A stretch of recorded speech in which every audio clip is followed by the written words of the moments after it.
Oh, that aircon is nice. Oh, welcome back.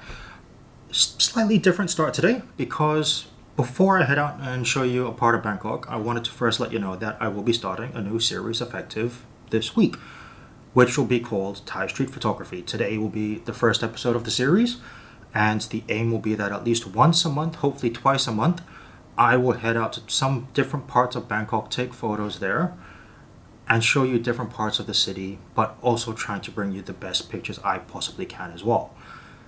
I can't say exactly what the pictures are going to be like because it'll depend on where I'm going, what the scenery or the part of the city is like, whether it's more shopping district like today or temple related like last week at Waterun. It will be very different depending on where it is.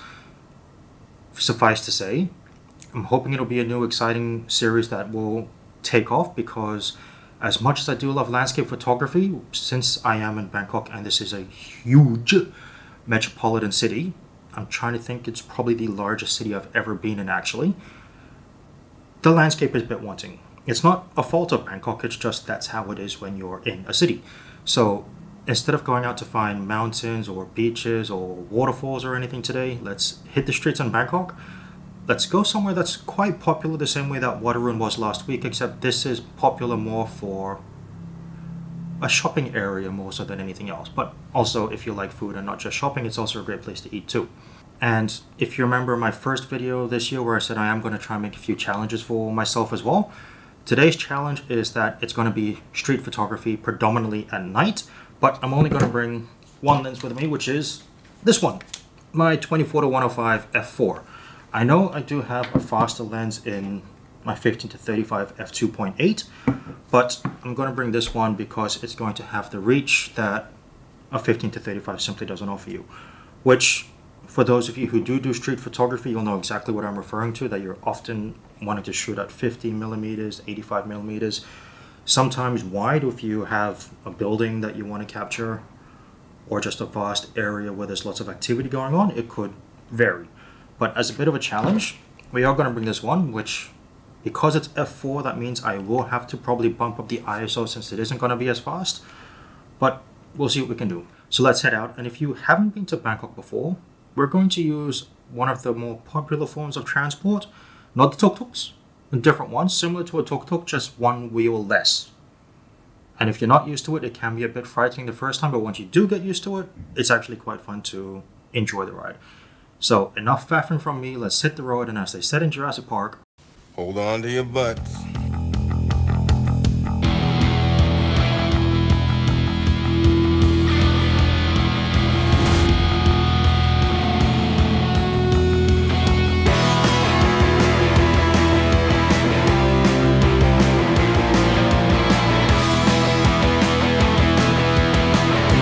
if you aren't used to it, this motorcycle ride may look a bit scary.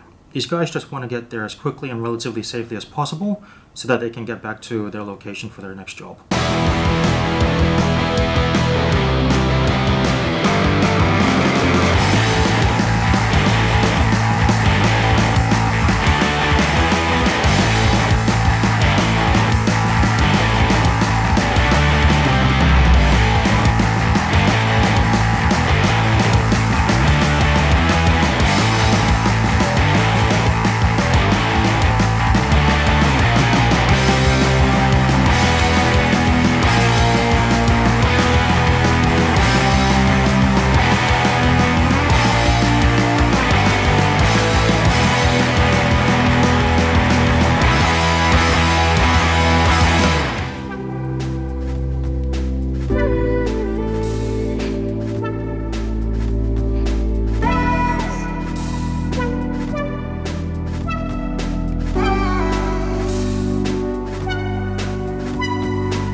Here we are at Siam Station, which is an interchange between the different train lines, but I've chosen this spot today because there's quite a few shopping centers around here. So I'm hoping the lights and the buildings will provide some interesting compositions, but let's head out and let's see what we can find.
So I hope you enjoyed today. If you did enjoy, please don't forget to give this video a thumbs up. That will be greatly appreciated.